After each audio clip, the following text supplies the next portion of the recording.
Hey Gear Seekers, I'm Nick. This year at Computex, I saw something very, very interesting. I saw some MSI server boards. So what we've got here, unbelievably, is the MSI D3052. It's an MATX AM5 board that supports Ryzen processors and EPYC 4004 processors. As well as that, it's got dual 25 gigabit Ethernet with SFP28 connectors. I fired it up to see what the deal was. But the secret is, I don't just have one of these motherboards, I've got two of them.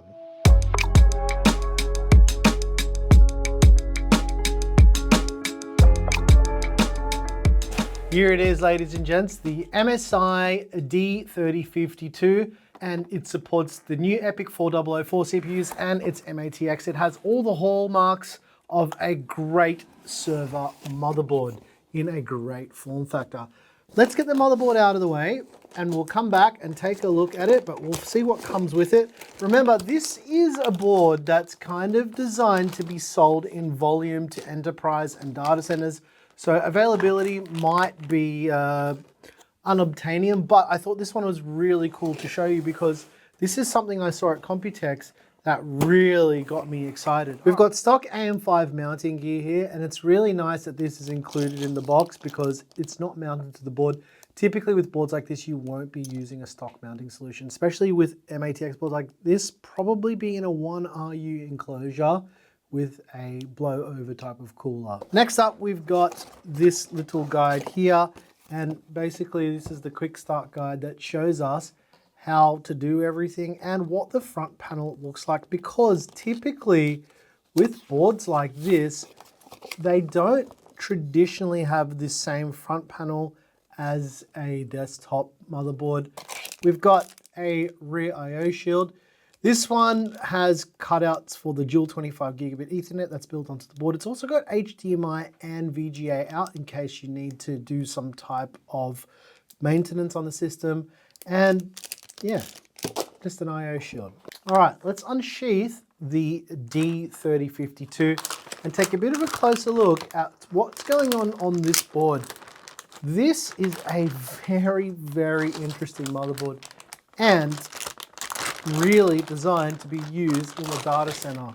There's one huge caveat with the MSI D3052. Even though this uses a commodity grade AM5 socket, this is not a consumer board. You can't buy this anywhere. The fact that I got these boards in the first place is insane. I cannot believe that I've got two of these to tinker with. What all of that means is there is no price for this board. We don't know what this board costs, and I don't think I'm ever going to know how much this board actually costs because it's just not intended for people like me, except that I have two of them now. In the bottom left corner, we have a buzzer or a PC speaker. This is very helpful with diagnostics on a server board. We also have a serial port header as well. There's an array of diagnostic LEDs to the left of the PC speaker, as well as a postcode LED readout. Now, this is very, very handy for server motherboards. There's an IPMB header on the board too. Now, this is very helpful if there's other things that you want to monitor that aren't specifically built into the board. There's a front panel USB 3.2 Gen 1 header. There's the front panel header for all the lights and all the switches and all of the monitoring and everything on the front panel of your server. There's also a USB 3.2 Type A port. This is for things like operating systems you can run straight off a USB stick. There's 4 I2C ports, SATA ports for your 2.5 inch SSDs or your spinning rush drives. There's also another array of 4 SATA ports. These also support SATA DOMs, which are SATA disk on modules. Basically, you can have like a 64 gig module that plugs into the board and boot off that. There's also power headers behind that as well for different types of SATA DOMs. There's a single SPI TPM header in case you wanted to use some different trusted platform module stuff. There's also some headers for clearing the CMOS. There are 6 PWM fan connectors, There's this EPS power connector, but it doesn't do what you think it does. This is to supply power to other SATA devices, not for the CPU power. As well as that, there's a regular 24-pin power connector. There's two PCIe slots on the board. There's a full by 16 PCIe Gen 5 slot. Then there's a PCIe by 8 slot. This is actually wired by 4. This is also PCIe Gen 5. But one thing you'll notice is it's an open-ended slot, which means you can put any length card in this slot. For remote management, the D3052 uses the ASPEED AST2600.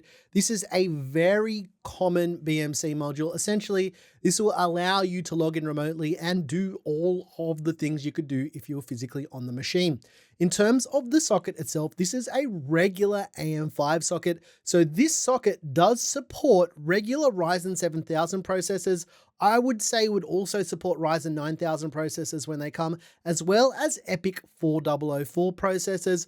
What's more interesting about this is you don't really have any power limitations here. You can use up to 170 watt TDP AM5 processors. This supports every single processor, including X3D processors, as well as 16 core processors that drink a whole lot of power. As you can see here, for testing, I used a very conservative Ryzen 5 7600.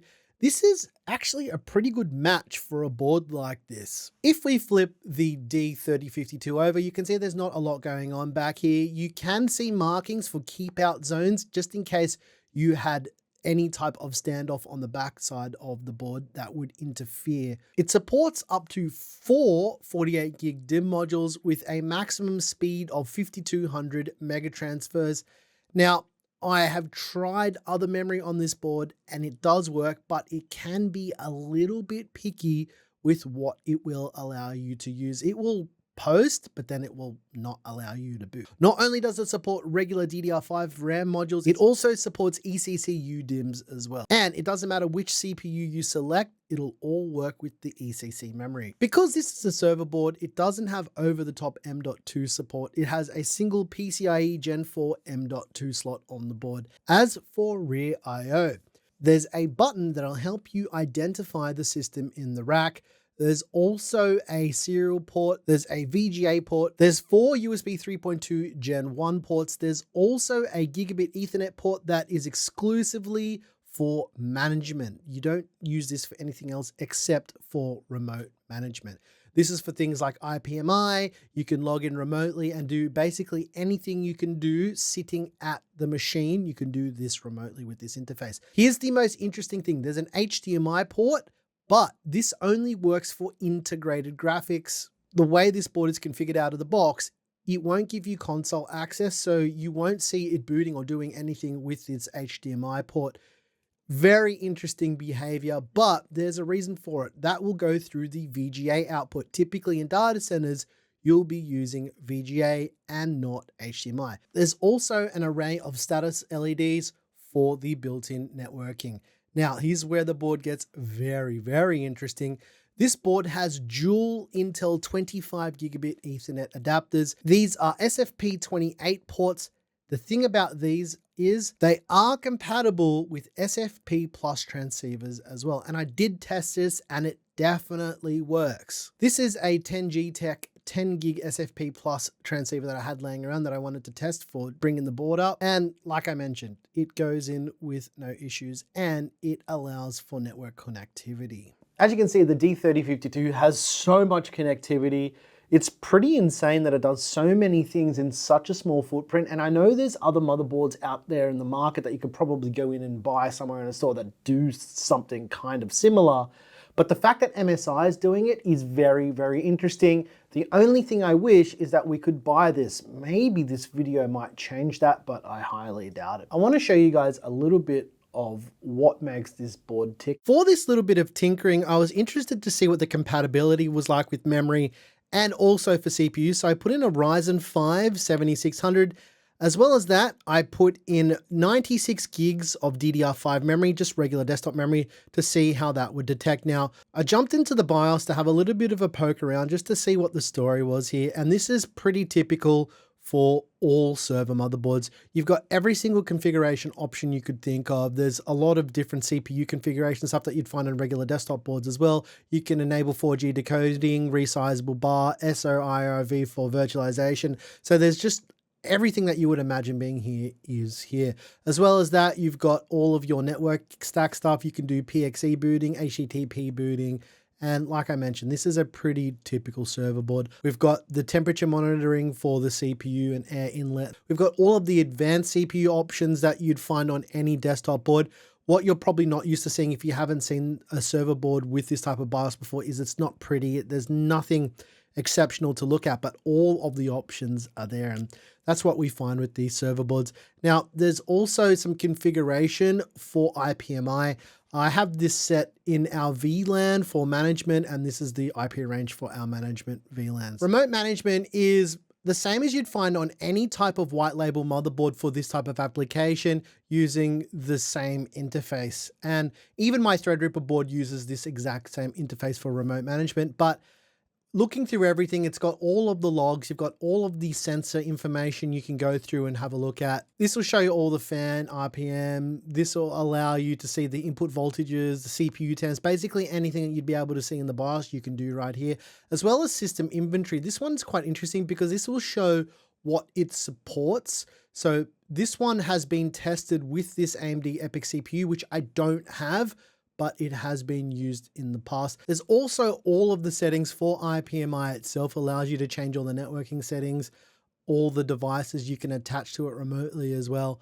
But what's more interesting is remotely controlling this system. I had an M.2 drive that I had Proxmox already running on from testing for another video we did a couple months ago. So I decided to throw it on this board, boot it up, see what the deal was, and to see if that Proxmox instance came up with no issues. And it booted straight into Proxmox, no issues, all the virtual machines I had there for testing. This was a very painless bring up for a server board. Typically they can be a little bit finicky, but yeah, the D3052 was excellent. This is the same Proxmox install that I used for our Minis Forum MSO1 video. You can see here, I didn't change anything here. It's detected the CPU, the amount of memory, 96 gigs of RAM, as well as that it's got all the virtual machines that I had set up. The TrueNAS virtual machine won't start up for some reason. I didn't really try and investigate. I just wanted to see what was going on with the hypervisor in general. The Windows Server and the Windows Desktop virtual machines that I had set up for that build and that video worked with no issue whatsoever. Networking came straight up. I did have to do a little bit of tinkering to get Proxmox to work with the network bridge that I had. So I did a bit of stuff in the console, but other than that, this thing came up nicely. Now, for the next part, I'm going to be building 2 new servers with the EPYC 4004 CPUs. We're just waiting for those to arrive. They haven't come in yet. I will be showing you guys how you would deploy 2 of these in the real world. Both of these machines will be running all of our infrastructure because we don't need that much. 65-watt CPUs are going to go great on these boards. I get really excited for server boards, and to be honest, it's for a weird reason. I get nostalgic. Now, you're thinking, how could you possibly be nostalgic for a server board? Well, this used to be part of my job, looking for the hardware to deploy in data centers and that kind of stuff. And even if it was a pre-built server or if we were building white boxes of our own, we would still need to figure out what was going in those machines. And the fact that it's possible to get boards with desktop sockets and also a B650 chipset to go in a data center now just shows you how far all of the technology has come, especially with ECC memory support on desktop boards. Really freaking cool. All right. Yeah. We'll see you soon with more of this because I want to talk to you guys about using SATA DOMs and memory compatibility, because I found some very interesting things, but you'll have to wait till next time. Thanks for watching. Also, shout out to MSI for getting us 2 of these. Absolutely insane. Cheers to MSI for hooking us up with these amazing boards. If you're watching this part of the video, I'm replacing all of the servers and everything that we've done over the last year with 2 of these machines with these boards in them with 65-watt chips. So all of the mini PC stuff that I deployed earlier in the year is going to go bye-bye because this is a way better solution, and I can use desktop parts. I don't need small GPUs. I don't need to use SODIMM modules for laptops. I can use desktop stuff for everything. Thanks for watching.